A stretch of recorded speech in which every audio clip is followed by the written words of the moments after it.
God aften alle sammen. Det er Susan Sehusen Nielsen.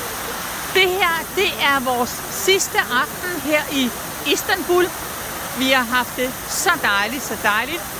Og her, der er vi by night nede på pladsen, hvor I kan se det store, flotte springevandsshow, der er her.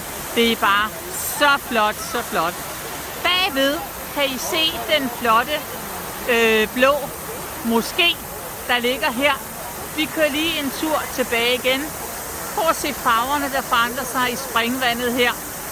Det er vidunderligt godt. Så drejer jeg lige lidt videre en gang. Så kommer vi helt over til den flotte, gamle Halka Sofia moské, som er så flot, så flot. Den viste jeg jo også forleden dag, hvor vi var nogle af de første, der kom ind og så den. Her, der sidder I hele parken.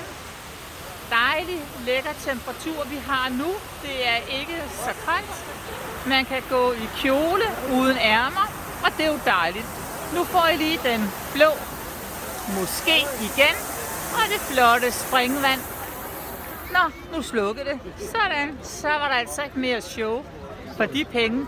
Jamen, så siger jeg også godnat til jer alle sammen, fordi i morgen, der skal vi hjem. Hej hej!